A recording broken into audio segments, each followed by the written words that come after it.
croyez en vous. Vous êtes capable, sincèrement, littéralement, de faire ce que vous avez envie de faire. Tout ce que vous avez envie.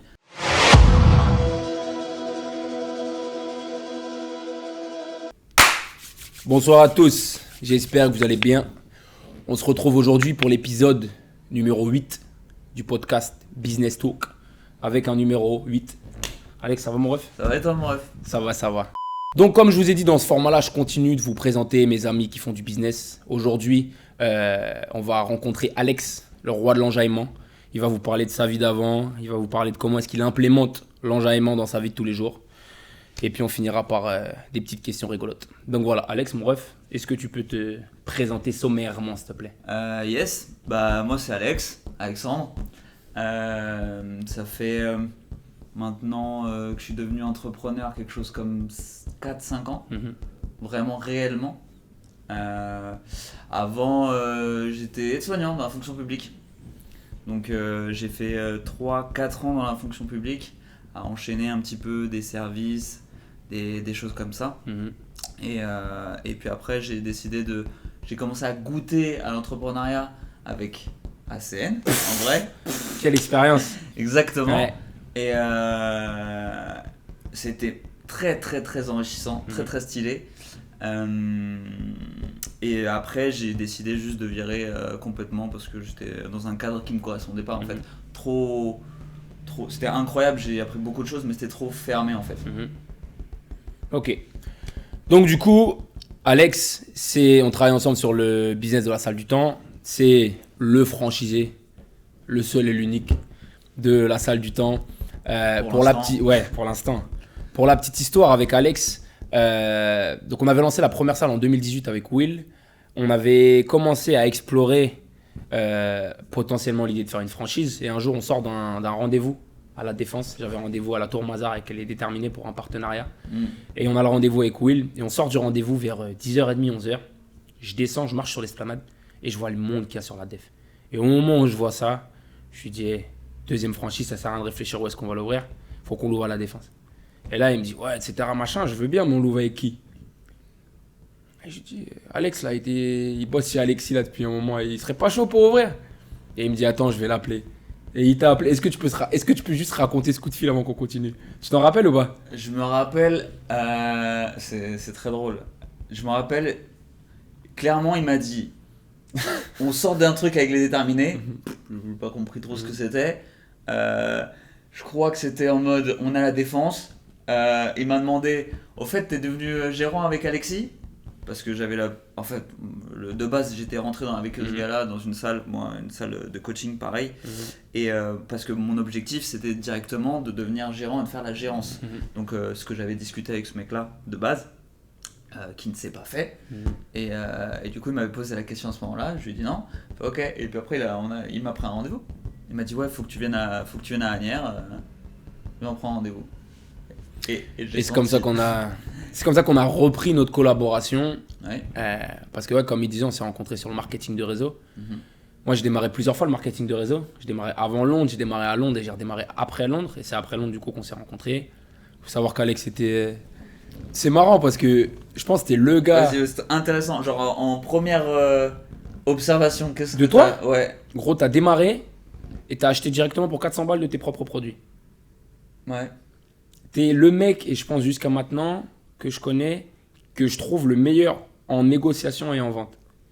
Et en fait, moi, ce qui m'a typiquement fasciné au moment où on a commencé à bosser ensemble, par exemple, sur un business de marketing de réseau, ça a été le fait que tu te dises, typiquement, la vente, pour moi, c'est pas un problème. Tu vois ? Moi, j'ai toujours eu ce truc où, par exemple, j'ai toujours été très bon dans le leadership. J'ai toujours été très bon dans le management. J'ai toujours été très bon dans l'organisation. Mais je sais que là où je vais avoir plus de lacunes, par exemple, c'est dans la vente. Et c'était marrant parce qu'avec toi, j'avais l'impression d'avoir le contraire. C'est-à-dire que je te trouvais, je me disais, il est bordélique, mais il sait ramener de l'oseille, tu vois. Et c'est vraiment, tu vois, sur cette expérience qu'on a eu de marketing de réseau, t'es le gars qui m'a marqué sur ce truc-là de dire, c'est bon, tranquille, j'achète pour 400 € de produit, je vais revendre ça pour 600 ou 650 balles. Et tu dis ça d'une manière tellement simple que je me suis dit, ah ouais, mais en vrai, ça fait partie de lui, tu vois. Et donc, du coup, c'est pour ça, moi, j'aimerais, avant qu'on parle de la salle du temps et tout ça, est-ce que justement, tu peux nous parler de ta vie d'avant ? Parce que tu as parlé d'être soignant, tu as parlé du coup du fait que tu étais gérant au bout d'un moment dans une autre salle de coaching. Ouais. Parle-moi de ta vie d'avant. Vas-y, je commence par quoi, les soignants? Ouais, voilà, tu sors du lycée.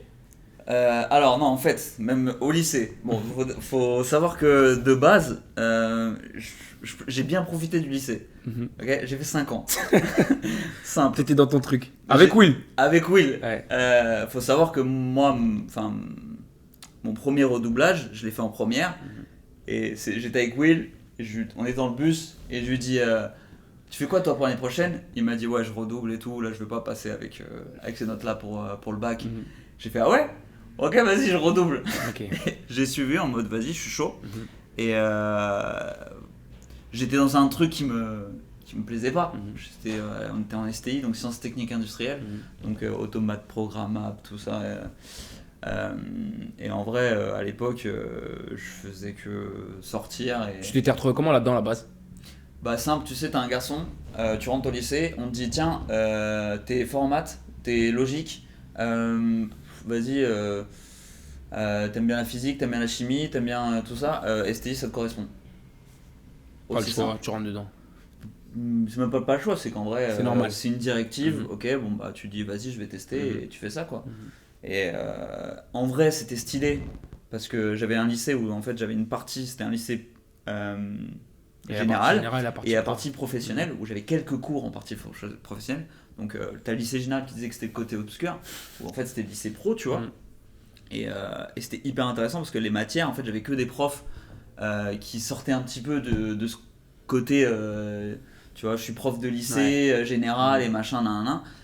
Et puis en fait vu que c'est ouvert parce que tu dois faire des TP sur des machines, calculer les courants, les machins, les ceci.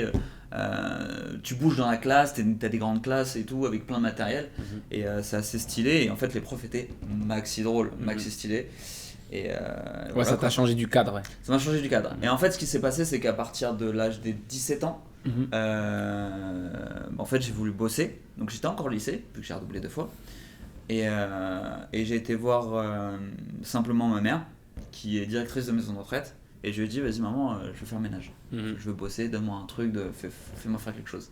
Et elle était, ah non, je veux pas et tout. Ça parle trop, c'est un milieu de femmes et compagnie, nanana. Et en fait, ce que je comprends, c'est vrai que c'est un milieu de femmes. C'est un milieu de femmes. Ouais. Et en fait, ce qu'elle voulait pas, c'est que. Et elle savait pas en fait. Moi, je n'avais jamais travaillé réellement. Du coup, elle se disait, si ça se trouve, il va venir, ça va pas bien se passer, mais si ça se passe mal, bah, moi je suis la directrice, tu vois, c'est mon fils. Sûr. Est-ce qu'on va vouloir me dire les choses, quoi, pas vouloir me dire les choses. Donc je comprends très bien. Et elle a pas voulu. Et j'ai forcé. J'ai pas lâché le morceau, quoi. Et en fait, j'ai commencé en tant que... Tu voulais commencer à faire de l'oseille? Exactement. Pour me payer mon permis, en vrai. Et j'ai commencé comme ça. Du coup, ce qui s'est passé, c'est que chaque été ou chaque vacances, je travaillais là-bas. Lourd. Et j'ai pu payer mon permis, comme ça. Et la voiture, direct, tout d'un coup. Et après, j'ai fini le lycée, je me suis dit, vas-y, de toute façon, je pouvais faire un BTS électromagnétique. Et je me suis dit, vas-y, c'est pas pour moi, quoi. Il faut que j'ai besoin de contact humain. J'ai besoin de partager quelque chose. C'est un mec du relationnel. Exactement. Ouais. Et j'ai carrément toujours eu besoin de ça. Et du coup, je me suis dit, vas-y, mais t'es dans un cadre, le cadre, je te parle, hospitalier, qui te plaît, vas-y, lance-toi dedans. Et du coup, j'ai tenté le concours infirmier, que j'ai pas préparé, que j'ai raté, du coup. Parce que c'est quoi, là-bas, c'est 2 ans d'études? Ou là, le concours pour rentrer, tu parles? Non, en fait, t'as un concours pour rentrer. Concours d'entrée, d'accord. Et ils font des prépas pour rentrer, faut connaître des bases, tu vois. Et moi, j'ai absolument rien foutu. À l'époque, j'étais un travailleur, mais on va dire que pour côté faire de l'argent. En vrai, des études, c'était pas quelque chose de hyper fort pour moi et mettre du temps et compagnie dessus. Et après, ce qui s'est passé, c'est que j'ai tenté les concours aide-soignant. Pour devenir aide-soignant, vu que tu as un bac, t'as pas besoin de faire de concours écrit. Du coup, je suis passé à l'oral. Et à l'époque, je suis parti dans le 28 pour une meuf.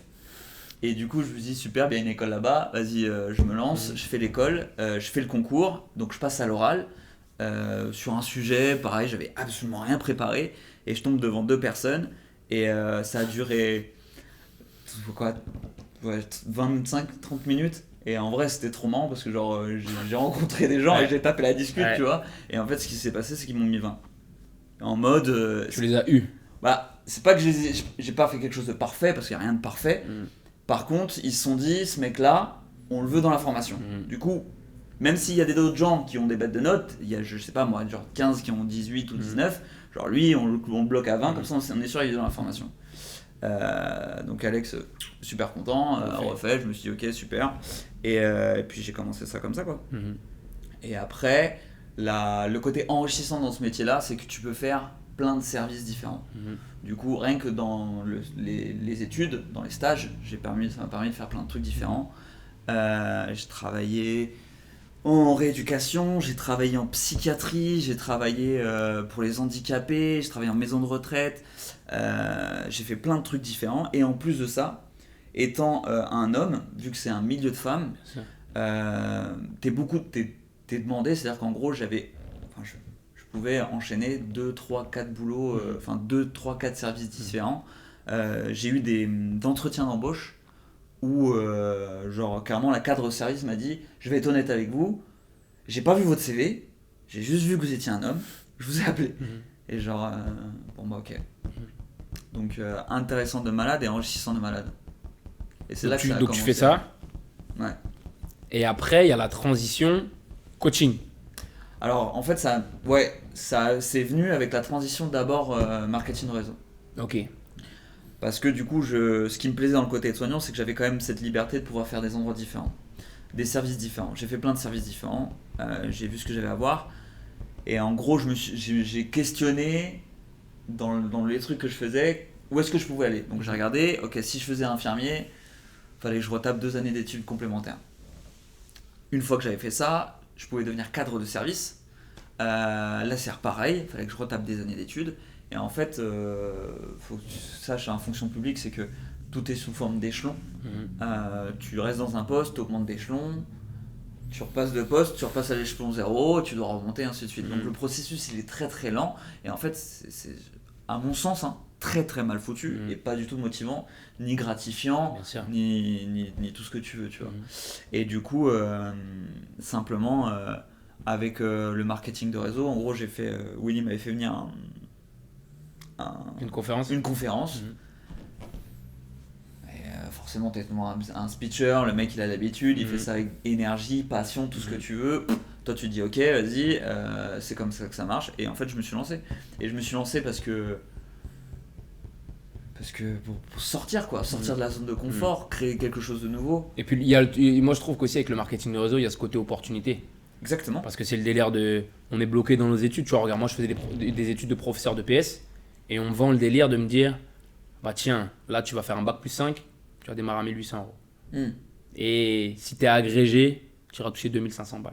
Exactement. C'est-à-dire qu'au bout de ta vie, on te dit, bah tiens, tu vas avoir 5 ans d'études, tu vas charbonner 40 ans et tu atteindras peut-être les 2600, 2800 €. Et c'est vrai que le truc avec le marketing de réseau, et c'est pour ça que ça marche aussi beaucoup dans les quartiers et en banlieue, c'est parce qu'en fait, c'est parce que tu te dis, attends, j'ai la possibilité de démarrer mon propre business, j'ai la possibilité de faire de l'oseille, j'ai la possibilité de mettre en place un système.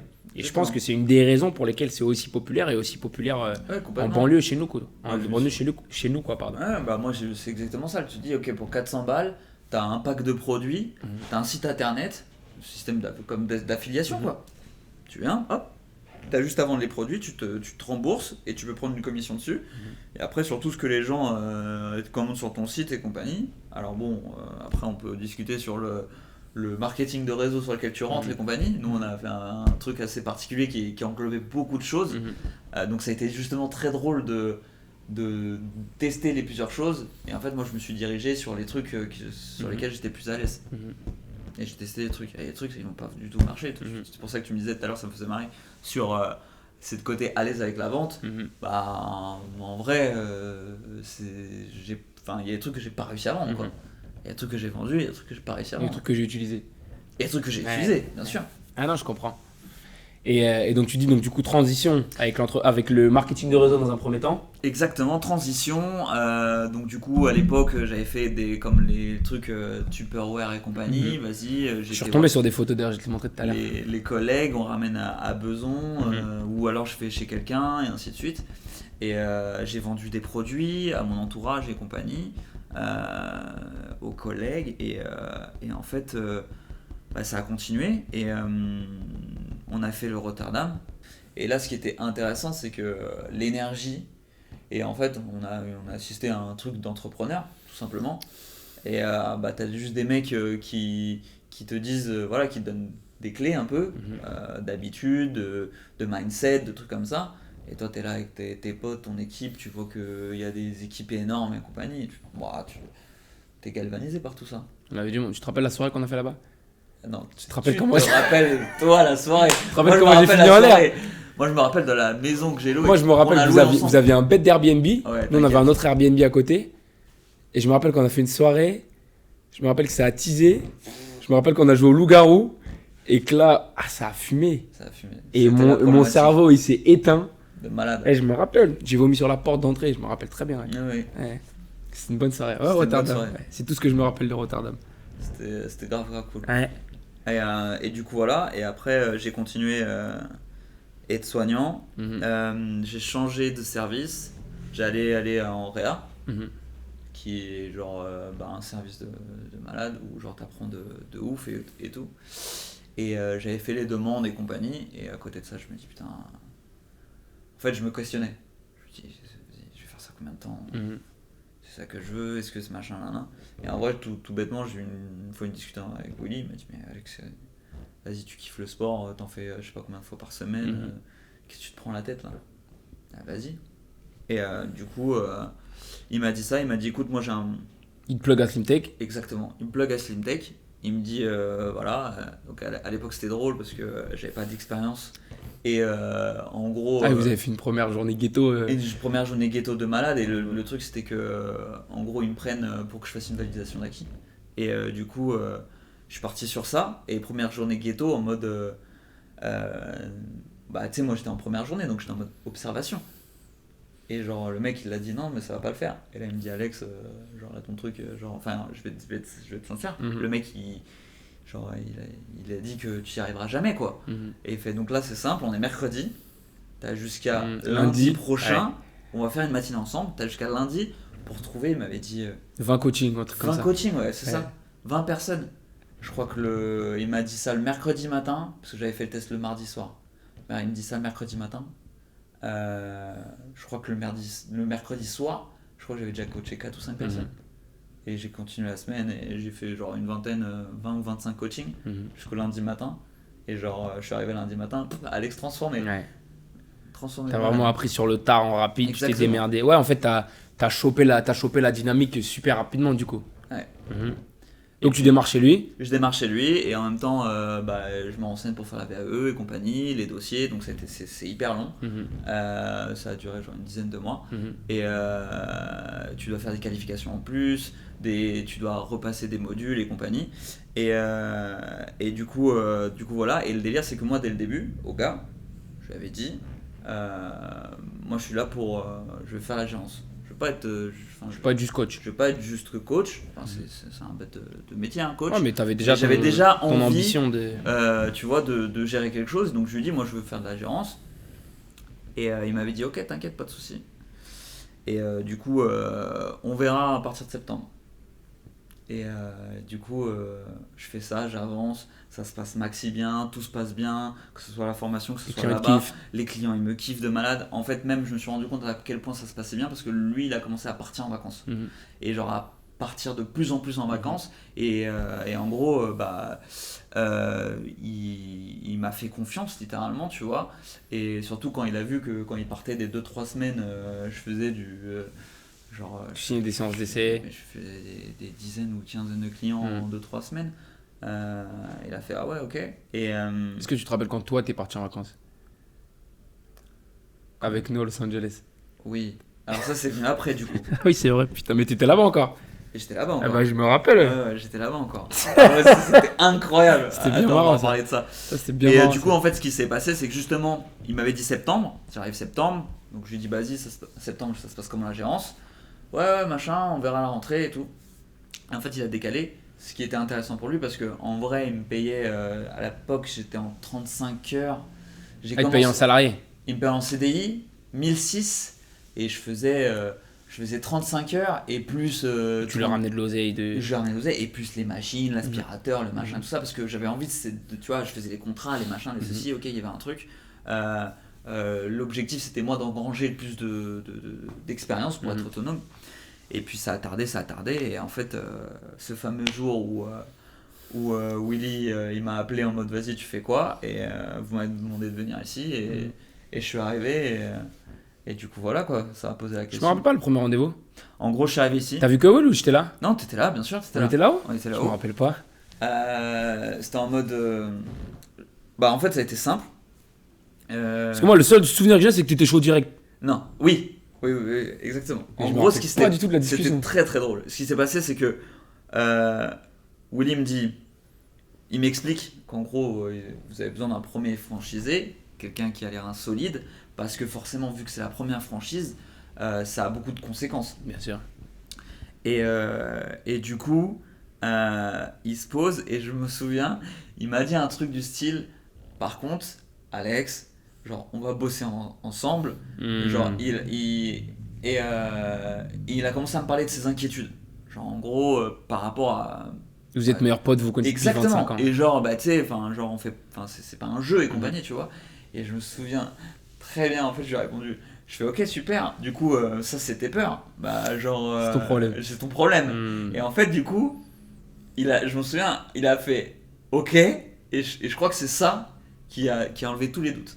Parce que du coup, il s'est dit ok, mais en vrai, c'est super. Genre en fait, je lui ai montré que j'avais confiance. Moi, j'avais confiance en moi et surtout que bah en fait, ça faisait presque 1 an et demi que je faisais déjà ce qu'on allait me demander de faire. Donc du coup, et en plus pour moi. Donc j'attendais que ça quoi. Donc voilà. Énervé. Los Angeles après. Ah ouais, Los Angeles. Parce que Los Angeles, donc faut savoir, on vous a déjà raconté, je pense, la finesse au moment où on est parti chercher notre crédit bancaire. On va dire à la banque qu'on avait 10 ou 20 000 euros. Ils nous ont dit ok, il faudra les ramener le jour de la signature. On leur a dit oui. On avait 1500 euros à deux. La semaine de la signature arrive. La banque m'appelle le lundi. Me dit bon bah ça y est messieurs, on vient signer jeudi. Et là on se dit oh mais attends c'est la merde, on a peut-être allé 1500, 2000 balles de côté. Et là ça commence à aller gratter de l'oseille à mort. Oui, ok. Il demande à toi, il y a Oui. Jay qui nous a aidé à l'époque, d'ailleurs c'est son anniversaire demain. Il y a toi, il y a Mavild, il y a Fessal, il y a Patrick qui nous prête de l'oseille. Et pourquoi je parle de ça? Oui parce que voilà, on arrive le jour de la signature avec l'oseille. Je crois qu'il manque un petit peu d'oseille et qu'on leur dit un truc du genre non, bah vous inquiétez pas, en vrai, là pour le moment on va déposer 100 capital social et puis le reste on l'apportera en compte courant d'associés, comme ça on le ramènera plus tard, on l'a jamais ramené, tu vois. Et donc du coup, on commence à rembourser tout le monde et par rapport à toi, c'est en mode bah vas-y, on part à Los Angeles là, au mois de septembre, viens avec nous. Et donc du coup tu dois l'annoncer. À Alexis, alors que j'étais déjà parti en vacances. Ouais. Et c'était Maxi, ouais, c'était assez drôle, ouais. Et du coup, bah, je lui ai dit, écoute, on m'a payé ça pour mon anniversaire. La douille de l'anniversaire. C'était l'anniversaire et. Je pars dans tous les cas. Je pars dans tous les cas. Du coup, il était en mode, ouais, ça passe pas comme ça, blablabla, nanana. Et je lui dis, vas-y, bah, tu me. Sans solde. Sans solde. Vas-y, sans solde et tout, ouais, nanana, blablabla. Et j'ai fait, vas-y, j'y vais, quoi. Et du coup, c'était incroyable. Ah bien, et c'était vraiment, quand je réfléchis, c'était vraiment, je pense, les vacances les plus courtes de ma vie. Gros. Parce qu'en vrai, on est vraiment parti 4 jours. À Los Angeles. Ouais. Sachant que t'as 11 heures de vol, aller, 11 heures retour. Voilà, exactement. Donc t'as presque 24 heures que de trajet. Ouais. On a bien rigolé, ouais. Et en vrai, ce qui a été lourd aussi avec ce voyage, c'est que on s'est fait kiffer. Moi, ce que j'ai beaucoup aimé avec ce voyage, c'est que ça m'a permis de me rendre compte qu'on avait créé un business, on avait réussi à faire de l'oseille avec ce business-là et qu'on pouvait se faire plaisir en partant en vacances. C'était lourd. Et surtout, le truc, c'est que quand on regarde la salle de la Défense, elle ressemble énormément, en vrai, dans l'inspiration, à la salle qu'on avait visitée quand on est arrivé à LA, là, la salle du mec de Britney Spears, là. Mhm. Tu te rappelles, avec la partie sol noir, la partie sol vert, etc. Machin. Et moi, je sais que, en tout cas, quand on parle de vision, c'est vraiment un des endroits qu'on a visité qui m'a fait me dire, ah bah tiens, voilà le type d'empreinte ou le type de cadre ou le type de décor que j'ai envie qu'on mette sur la salle du temps, tu vois. Donc pour ça, c'est vrai que c'était lourd. Et donc on fait ça. Et après, du coup, bah tiens, c'est très bien, on va bien transitionner. Moi, il faut savoir que j'ai rencontré, du coup, donc Alex et Will, vous connaissez depuis que vous avez quoi, 5-8 ans? C'est bon. Donc ouais, C'est 6-7 ans. C'est ça. Moi, je t'ai rencontré à travers Will. Mhm. Et moi, je t'ai rencontré en tant que le gars cool qui est toujours en soirée. C'est comme ça que je t'ai rencontré, tu vois. Ça veut dire que on s'était croisés, on se connaissait pas énormément. Et d'ailleurs, et je pense que je te l'ai dit, je crois que c'était il y a 3 ans quand on est parti à Majorque, où je t'ai dit, en fait, on s'est jamais réellement posé tous les deux, Mhm. tu vois. Et du coup, voilà comment moi je te connaissais, le roi de l'enjaille.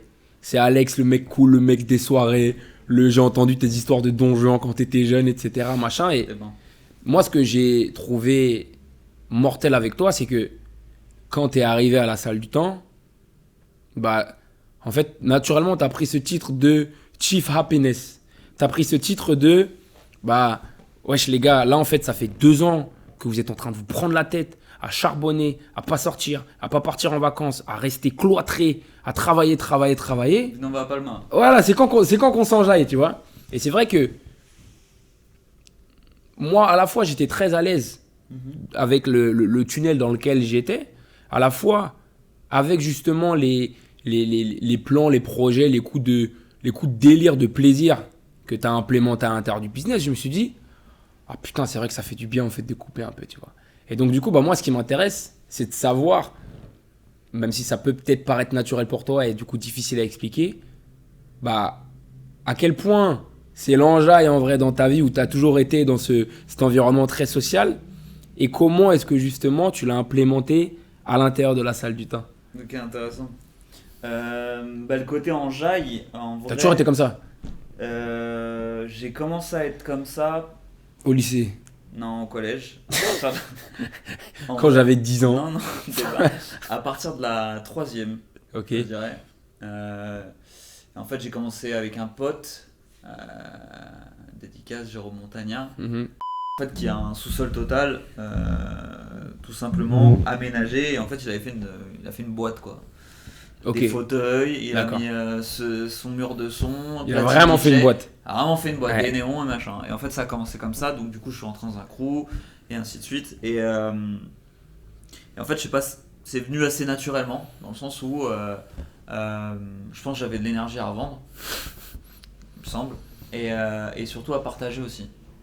Et du coup, c'est devenu assez rapidement, j'ai commencé à faire des soirées, j'ai commencé à faire des vacances avec des potes. Mhm. Faut savoir que moi, à 17, exactement à 17 ans, je suis parti à Barcelone, on était 25. Ok. Donc j'ai commencé les soirées peut-être à 15 ans. Mhm. Genre à partir de 15 ans, ça a commencé. Et c'était souvent, tous les week-ends, et ainsi de suite. Je suis arrivé au lycée, j'ai encore rencontré encore plus de monde. Du coup, Ah, parce que là, c'était dès le collège. dès le collège, ça a commencé le collège, surtout en 3e. Après, j'ai eu premières vacances d'été où tu rentres ta transition collège-lycée. Mhm. J'avais passé des vacances où j'avais pris un step je pense en maturité, en mindset et tout ça. Parce que j'ai fait Ninja Copier. En fait, avant ça, je me serrais pas de meuf. Mhm. Et j'ai fait Ninja Copier avec un gars Mhm. qui était pas très beau, qui faisait un peu de sport. Mais qui avait une tchatche Tchatche, sa mère. ouais. Le mec il dégageait de l'enjaille, du Mhm. rire et tout ça. J'ai fait très très simple. Ninja Copier, j'ai fait ok, cette énergie là, ça fonctionne, Mhm. je vais faire la même chose. Et du coup, je me suis tapé énormément de barres avec lui. Mhm. Et j'ai vu aussi ce que ça procurait chez les autres. Et en fait, c'est le premier été où je me suis tapé une meuf, tu vois, embrassé, tout ça, machin, réellement. Et je dois avoir 15 ans, un truc comme ça, 14-15 ans. Et du coup, je me suis dit, ok, Tu t'es dit, je veux cette vie-là. je me suis dit, en tout cas, c'est cool parce que je m'éclate en faisant ça. Mhm. Et du coup, c'est parti de là, et la soirée, machin, et ceci, cela. Et après, dans ma vie, en gros, j'aime bien, je pense, partager de la bonne énergie. Mhm. En fait, le mot énergie est très important, je pense, parce que pour moi, on se transmet des choses. Et je pense que je me suis rendu compte, sans me rendre compte, que je pouvais transmettre quelque chose. Et au fil du temps, en prenant confiance et en analysant ce qui se passait, je me suis rendu compte que je pouvais transmettre des bonnes choses aux gens, et de la bonne énergie et de l'enjaillement, parce que moi je m'enjaillais et que je voyais que c'était hyper communicant, quoi. Du coup, voilà, en mode quand ça danse, quand ceci, quand cela. Alex, il faut savoir, c'est le roi de la danse. Hein. C'est lui qui chauffe la piste en soirée. Oui,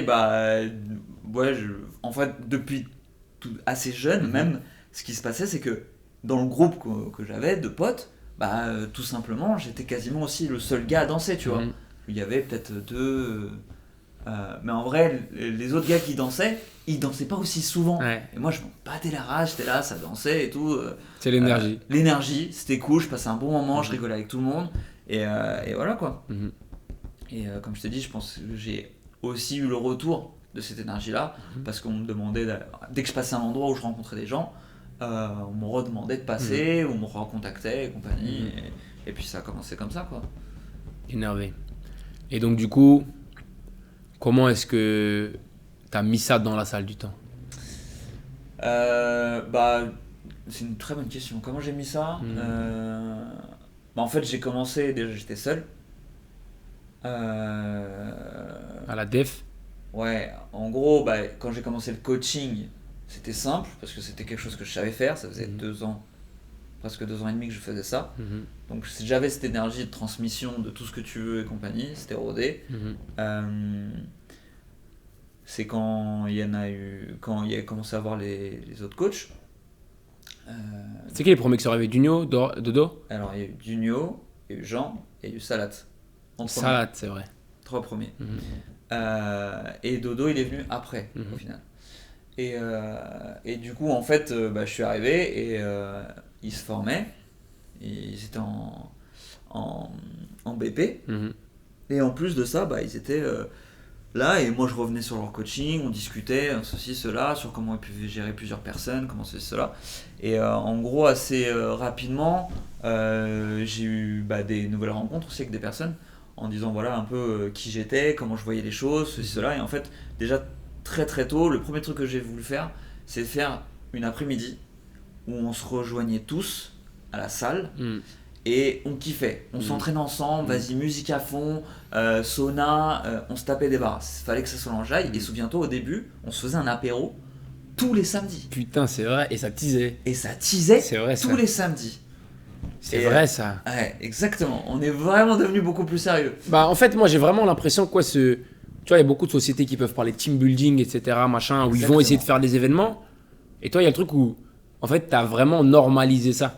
Exactement. Tu vois, parce que c'est vrai ce que tu dis, on tapait apéro à chaque fois avec des petites crevettes et de la chouffe. Et c'était marrant parce que du coup, on avait souvent aussi des guests. J'appelle ça des guests, c'est-à-dire que toi, des fois, tu ramenais un pote, tu ramenais ton frère, tu ramenais, tu vois, et chacun a ramené petit à petit ses guests. Et en gros, c'est devenu un rendez-vous. C'est vrai. Encore maintenant. Ça fait 2 ans. Ça fait 2 ans et demi. Et ça fait 2 ans, je pense. Et honnêtement, je pense que j'ai dû rater 4 samedis à tout péter en 2 ans. Exactement. Ouais. Et du coup, ce truc-là était important pour moi parce que je me suis dit, si jamais on s'approprie le lieu, parce que moi je m'étais approprié le lieu, je l'ai vu construire et compagnie, mais c'est dire que les mecs, si tout le monde qui bosse ici s'approprie le lieu, et ils sont pas là que pour travailler, mais ils sont là pour s'entraîner, ils sont là pour kiffer, ils sont là pour. C'est bon, ça va être stylé. Et c'est vrai que ça, tu le ressens, tu vois, parce que c'est vrai que typiquement, tu le vois avec tous les gars de la def. C'est les gars qui vont être les plus soudés par rapport, par exemple, à Nières ou par rapport à Clichy. Parce que c'est vrai que, au-delà du fait. Ça veut dire que, comme tu disais, en fait, au-delà de se dire on travaille ensemble, en fait, ils passent tout ce temps-là dehors, ensemble. Mais laisse tomber. Laisse tomber. Ils se serrent les coudes et compagnie, ils sont là. Ils se tirent dessus. Alors, tu sais quoi ? Non. C'est dans le sens où, s'ils se tirent dessus, c'est entre eux. Moi, je sais qu'il y a plein de choses que je ne sais pas. Et du coup, c'est assez drôle. Ouais. Et ça fait partie du jeu. Ils règlent leurs affaires. Ouais, ils règlent leurs affaires. Et même des fois, je sens qu'il y a des tensions, je sens qu'il y a des trucs. Et ils me disent non, t'inquiète, vas-y, on va régler ça entre nous, ou cela. Et en fait, je sais pas trop ce qui se passe dans l'histoire, et ça arrive. Et si jamais, en gros, moi je leur dis à ce moment-là, si jamais il y a une problématique que vous n'arrivez pas à résoudre, vous m'appelez, et on voit ça ensemble, quoi. Mais c'est vrai qu'ils sont maxi soudés. Maxi soudés de malade. Et ça, c'était quelque chose de primordial. Je voulais que les... Parce qu'en fait... Comme tu as dit, en fait, moi je trouve, et ça c'est une clé qui est super importante, c'est le fait de dire, bah tiens, j'ai vécu les travaux, j'ai démarré tout seul, etc. Machin. Maintenant, j'ai envie de faire en sorte que les gens qui ont bossé avec moi, ils s'approprient la structure, ils s'approprient le lieu. Exactement. Et j'avais eu l'expérience où j'avais bossé avec quelqu'un où c'était particulier, tu vois. L'endroit était cool parce que le coaching il était cool, mais la salle, bon, t'avais pas envie d'y rester, t'étais pas... C'est vrai ça. Tu vois, là, limite ça arrive que... Après l'entraînement, on n'a rien à faire, on reste. Exactement, on finit une soirée trop tard, il y en a un qui dit vas-y, non, c'est bon, je rentre pas chez moi, je vais dormir à la salle ou des trucs comme ça. Et des fois ça revient le soir pour s'entraîner ou les trucs comme ça. Et je me dis, putain, c'est maxi cool parce que ça fait un lieu où, en fait, comme tu dis, ils sont appropriés. Et c'est ce que tu voulais, ouais. Et c'est exactement ce que je voulais, ouais. Et c'est propre, justement, je pense, ce qui est intéressant, c'est justement à l'énergie. Même je vois, tu vois, par exemple, Clichy. Le fait d'avoir récupéré Clichy, donc là c'était complètement différent parce que c'est pas une structure que j'ai où j'ai moins organisé et compagnie. Il est arrivé deux brutes de béton, moi je suis arrivé, j'ai fait ok, vas-y, l'équipe elle est là et c'est parti. Et je me rends compte que même à quel point toi t'as une capacité à mettre de l'énergie dans ce que tu fais, mais aussi dans les murs où tu es. Et c'est pour ça que clairement t'as des maisons, tu vas rentrer dedans, tu vas te sentir beaucoup plus à l'aise, ou tu vas te sentir, il y a une espèce de chaleur ou un truc comme ça, où il y a des maisons où ça va être beaucoup plus froid, beaucoup plus carré. Et clairement, je pense sincèrement que on a des capacités à poser de l'énergie sur nous-mêmes, sur les autres, mais aussi sur des lieux. Bah, regarde, la nature, elle a commencé à repousser autour de ta salle de Courbevoie. Ah ouais, ça c'est incroyable. Bon, pour vous raconter un petit peu la petite histoire. Pour vous voyez à quel point il est perché. Ouais, exactement, pour voir l'énergie. Et du coup, simple, il y avait deux cerisiers en face, dans l'espèce de terrasse de Courbevoie. Avant, c'était une espèce de déchetterie, c'est-à-dire qu'il n'y avait rien de construit, c'était brut de béton. Et les gens, ils avaient l'habitude qu'il n'y ait rien de construit, du coup, ils jetaient tout. Les mégots de clopes, les ballons, on a retrouvé des culottes. Oui, je dis bien des culottes. On a retrouvé, tu sais, les mecs qui pendent leur linge, ça tombe.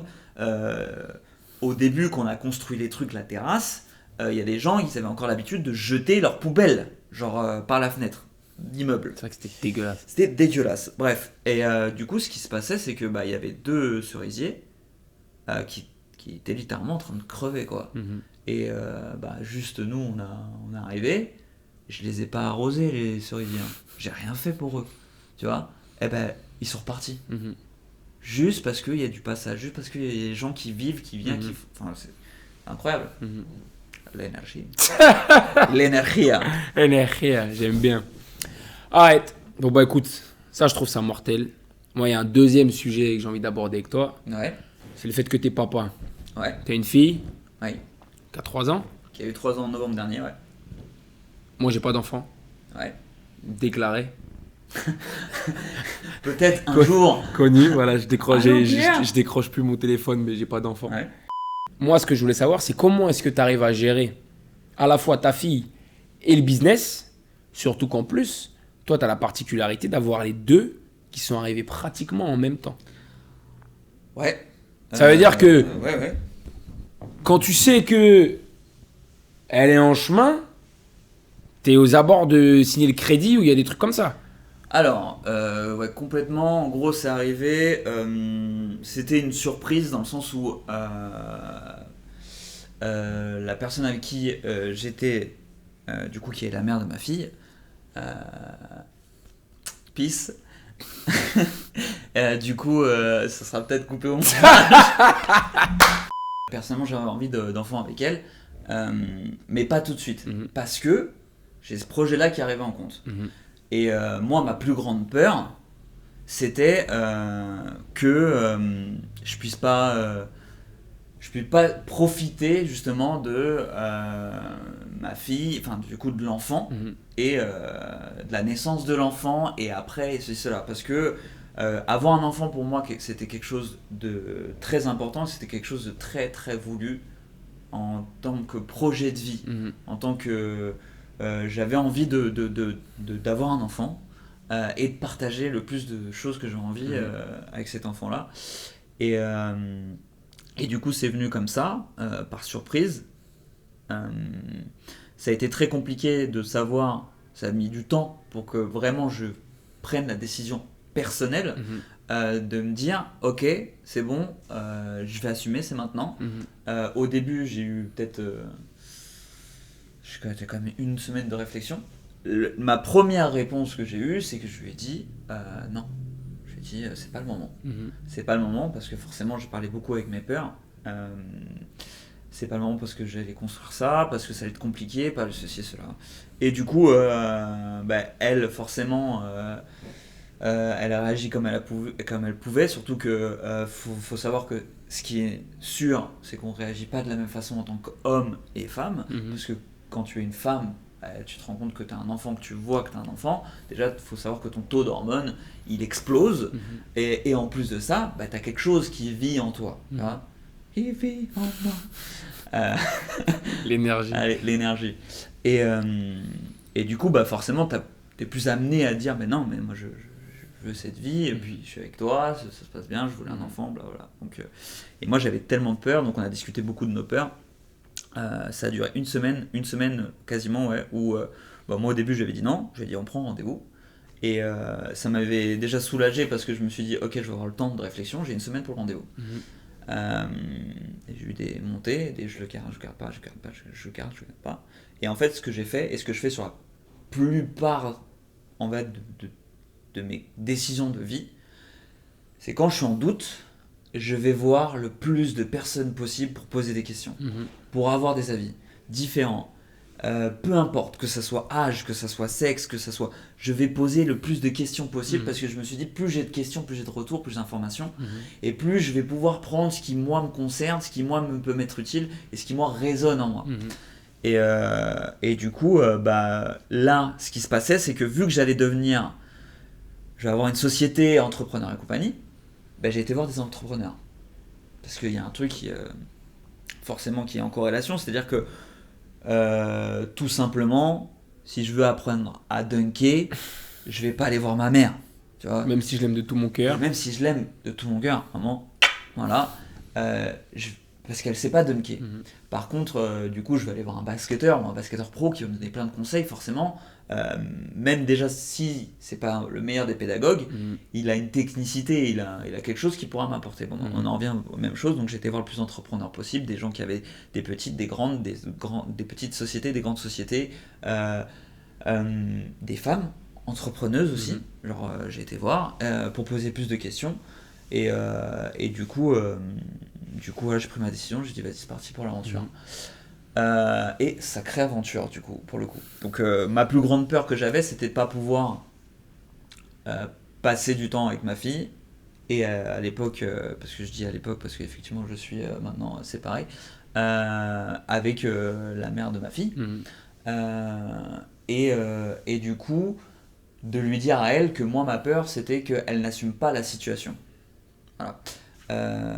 C'était ma plus grande peur, du coup elle a voulu me rassurer, mais bon, aujourd'hui je vois que c'était très compliqué pour elle parce que j'étais entrepreneur, parce que j'ai eu des périodes où j'étais moins présent, j'ai jamais été absent, mais j'étais moins présent, mais en vrai ce qui était incroyable, c'est que tout le déroulé s'est fait assez naturellement.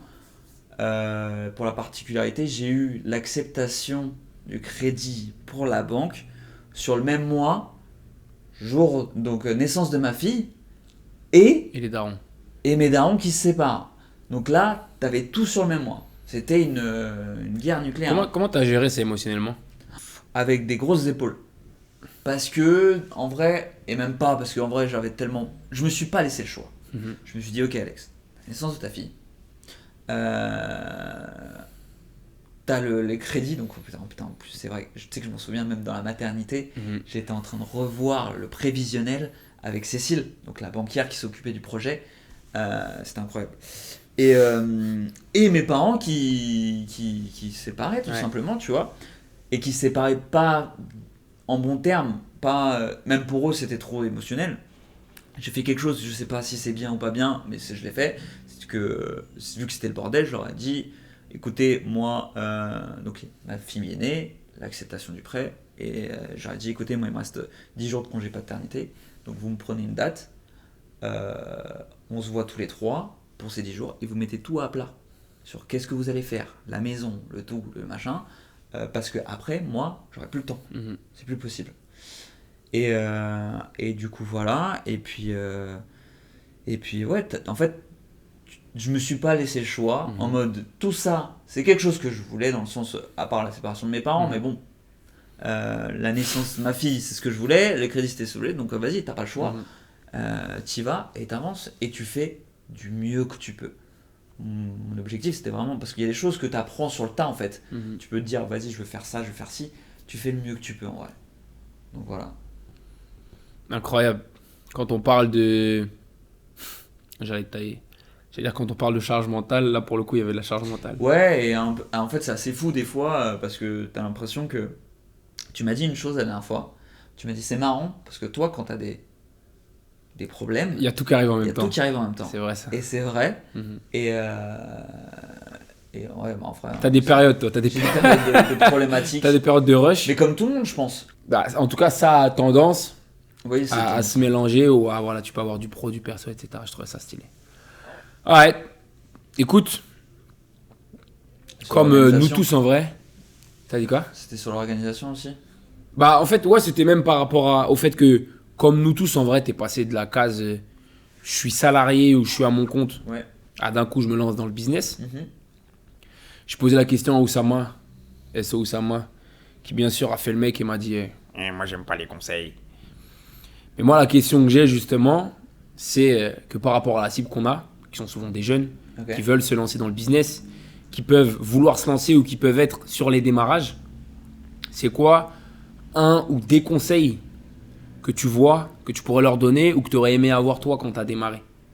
Je te donne une bêtise, moi par exemple, un des conseils que j'ai eu dans le business, bon, qui est arrivé au moment où j'avais commencé à lancer et qui m'a beaucoup aidé, c'est un conseil de Patrick, le mentor de l'époque, qui m'avait dit fais en sorte de pouvoir déléguer le plus rapidement le court terme pour pouvoir te concentrer sur le moyen et sur le long terme. Et typiquement, par rapport au business, c'est ce qu'on a fait. Quand on a démarré avec Will, on a charbonné pendant 2 mois pour payer le loyer, rembourser tout le monde. Et après, on a pris un coach, Stéphane, qui a commencé par bosser une 30aine d'heures dans la semaine, nous libérer toutes les matinées. Et c'est ça qui a fait qu'on a pu commencer à se concentrer sur la vision et sur où est-ce qu'on avait envie d'aller avec la salle, tu vois. Et donc ça, typiquement, c'est un conseil que je donne beaucoup sur le fait de dire, fais du cash. Et plutôt que de brûler ton cash, essaie de faire en sorte de pouvoir déléguer rapidement le court terme pour faire en sorte que demain, tu n'aies plus besoin d'être à 8 heures quelque part, etc. Comme ça, tu peux te concentrer sur où il va ton business. Tu n'es pas en train de travailler, en gros, pour ton business ou sur ton dans ton business, tu es en train de travailler sur ton business. Ok. Du coup, je vais faire un conseil et en même temps, je vais partager de l'énergie. Ok. Energia. Déjà, le premier truc, c'est peu importe qui vous êtes, croyez en vous. C'est-à-dire que vous êtes tous et toutes une personne et des personnes uniques. Ok. C'est le fait que vous soyez unique, vous avez votre propre différence. Votre propre différence, avec vous avez toujours des choses à apporter aux autres. D'accord. Aussi simple que ça. Donc, croyez en vous. Vous êtes capable, sincèrement, littéralement, de faire ce que vous avez envie de faire. Tout ce que vous avez envie. Forcément, par contre, plus vous avez des perspectives hautes, plus ça va demander du travail. Ok ? Donc, simplement, croyez en vous. Première chose. Deuxième chose. Prends ta vie en main. Prends ta vie en main. Non, juste croyez en vous. Vous êtes capable. Tout le monde est capable. Vraiment tout le monde. C'est juste du temps. Et le deuxième conseil que je te donnerai du coup, c'est de savoir. Pour savoir, il faut vous questionner. Prenez une feuille, prenez un stylo.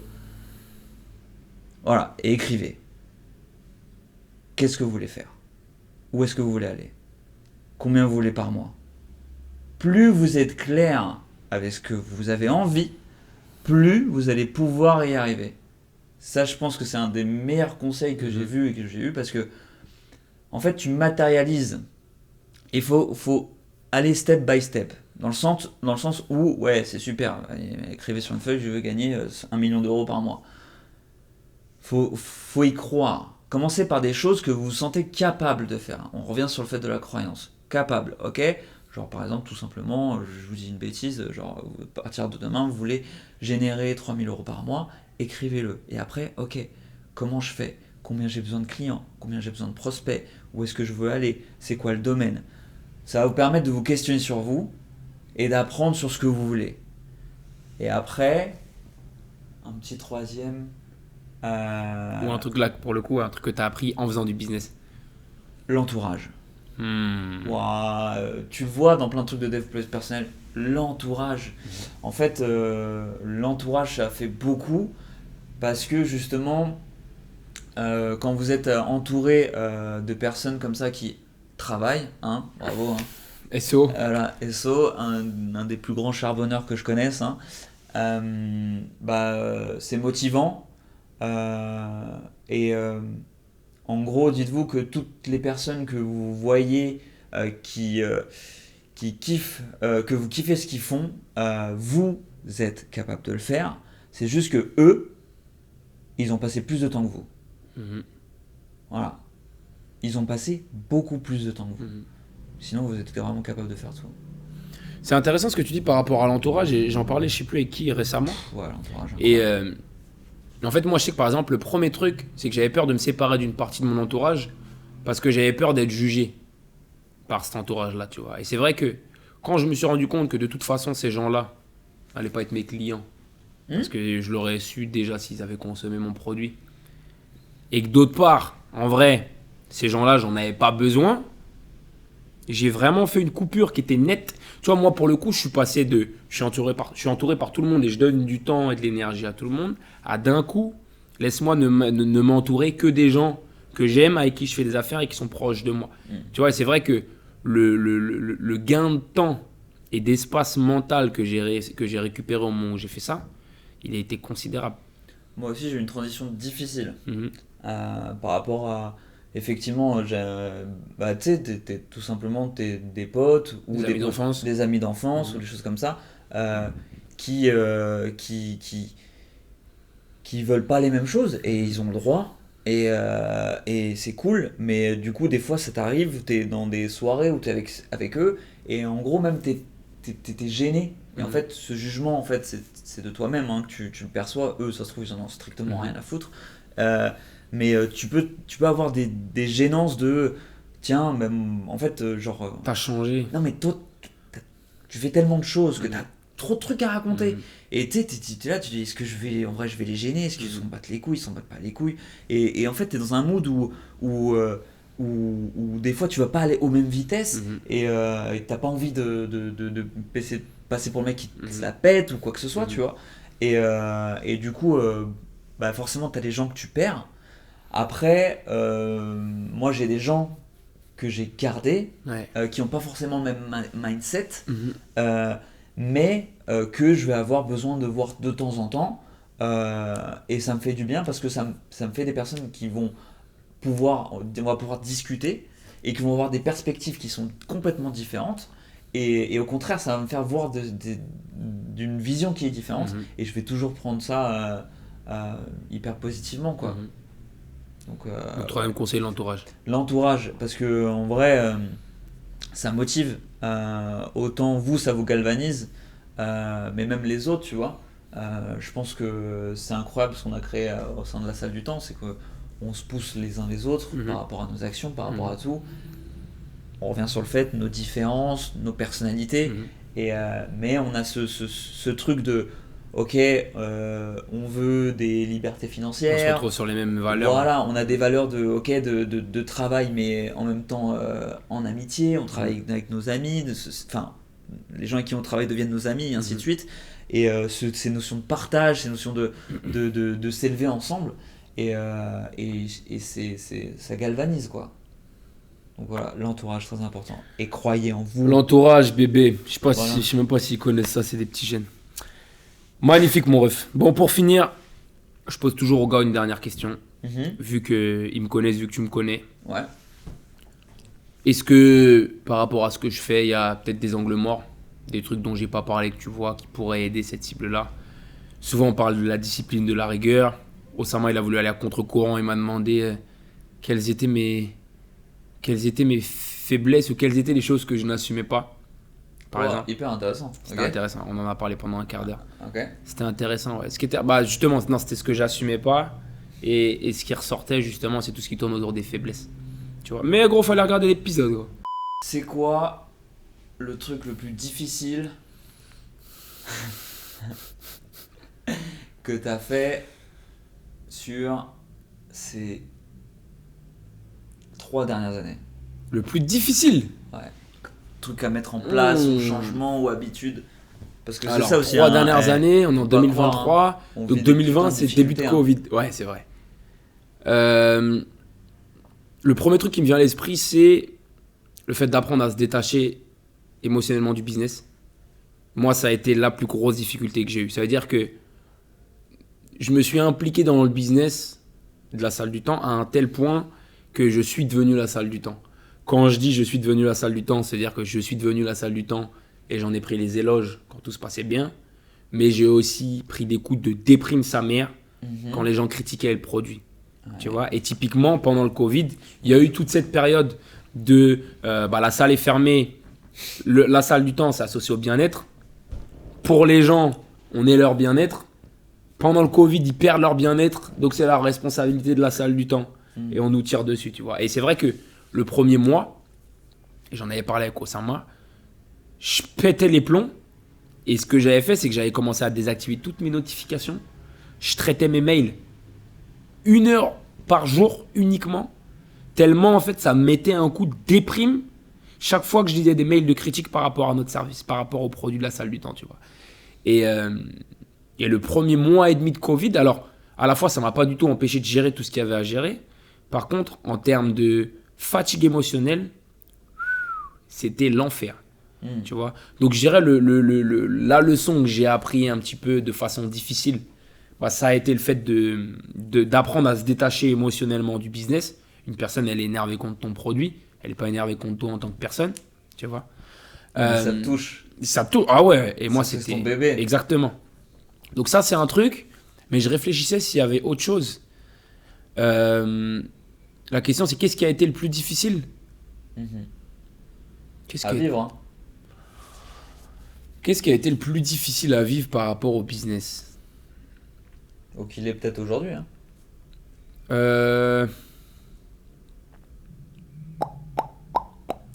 Qu'est-ce qui est difficile par rapport au business?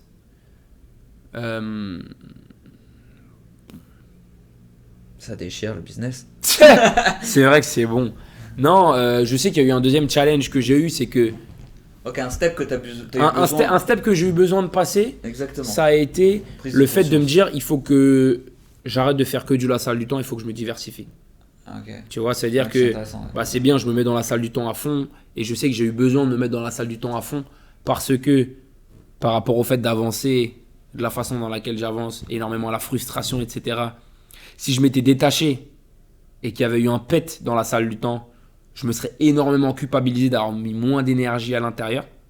Tu vois, donc je sais que c'est la raison pour laquelle les 3-4 premières années, j'ai vraiment mangé que du la salle du temps, tu vois. T'avais besoin de ce temps-là pour pouvoir créer un détachement émotionnel. Voilà, quoi. c'est ça. Ok, énervé. Et du coup, avec le temps, je me suis dit, oh, mais en fait, la salle du temps, c'est bien, mais t'es quelqu'un en dehors de ça.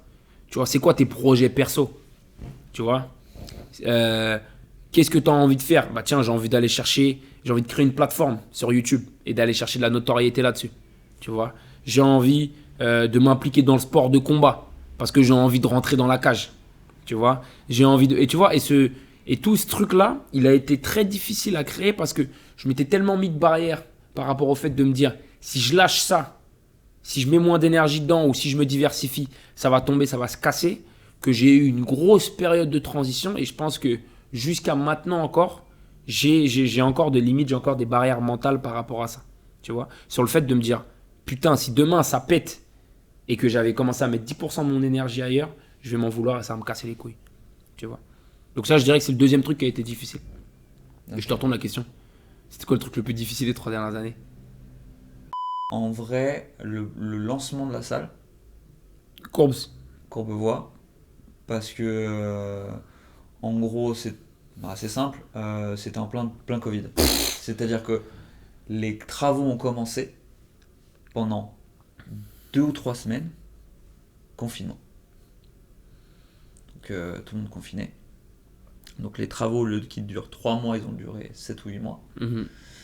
Et après, il y a eu les autres confinements. Donc en fait, j'ai pas pu ouvrir. Mhm. Et les échéances ont commencé à tourner. C'est-à-dire les crédits, les frais, tout ça. Mhm. Et en gros, c'est-à-dire que moi, je pouvais pas commencer l'activité. Et je voyais mon compte bancaire professionnel commencer à faire moins. Donc c'est-à-dire que vraiment, j'ai lancé l'histoire.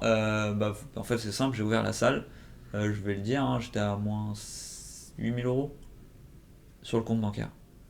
Du coup, ça a été le premier objectif. Mhm. Et ça a été très dur parce que je m'en souviens. En fait, la banquière, elle m'appelle, elle me dit, Alex, en gros, elle me fait comprendre, je te kiffe, hein, mais là, ton compte, il a découvert de 7 000 €. Si tu fais pas quelque chose, c'est plus moi qui vais gérer ton compte. C'est au-dessus, c'est un mec qui gère les créances de gens qui peuvent pas rembourser. Et du coup, ça va être compliqué pour le reste, quoi. Mhm. Et en fait, je me souviendrai toujours, j'ai eu ce coup de fil, j'ai littéralement eu envie, la première envie que j'ai eue, c'est de me mettre en boule dans mon lit. Genre littéralement, laissez-moi tranquille, je suis en boule, je veux voir personne. J'ai eu envie de faire ça. J'ai eu très très fortement envie de faire ça toute la journée, tu vois. Et en fait, je me suis pas laissé le choix. Je me suis dit, non Alex, faut que tu trouves une solution. Donc c'est-à-dire que dans la même journée, j'ai eu ce coup de fil là, et après j'ai commandé des flyers, j'ai appelé un pote qui avait déjà fait une cagnotte de crowdfunding. Donc j'ai fait ma cagnotte de crowdfunding pour en fait essayer de récupérer des sous. J'ai appelé des gens pour essayer de récupérer des sous. Et j'ai littéralement trouvé les 7 000 € en 5 jours, du coup, avec des gens qui m'avançaient ceci, cela, la cagnotte et tout, les trucs comme ça. Ça a été très très dur. Émotionnellement, j'ai eu peur, quoi. J'ai eu peur parce que tu te dis, vas-y. Tu viens de lancer ton business, tu peux pas ouvrir. T'as un crédit, parce que t'as les échéances qui tombent. de 200 000 balles sur le dos. Ton compte professionnel déjà 7 000 € découvert, t'as pas commencé, tu peux pas ouvrir. Tu peux pas ouvrir. Et ça a été très très dur, mais au final, je vais vous dire un truc, plus c'est dur à vivre, plus ça vous apprend, plus c'est bon, et plus ça vous apprend. Plus ça vous apprend sur vous, et plus vous grandissez de ça, parce que après ça, tout ce qui était dur était dérisoire. C'était forcément moins dur. Et du coup, c'est pour ça que quand on vous dit les difficultés, les échecs et tout ça, ça fait partie du jeu, c'est que c'est important pour le jeu. Parce que c'est ce qui vous grandit, c'est ce qui vous dit, ok, je me suis relevé de ça, ok, vas-y, c'est quoi le prochain truc que je vais vivre à cette hauteur-là qui va me faire autant apprendre. Donc voilà, force. Comme dirait Didier, c'est quand le jeu devient dur que les durs deviennent bons. Exactement. Mon ref. Incroyable. Merci beaucoup. C'est moi qui te remercie. J'espère que vous avez kiffé. C'est Alex que vous pourrez retrouver sur les réseaux sociaux torse nu. Super. Petite passe. Petit tacle.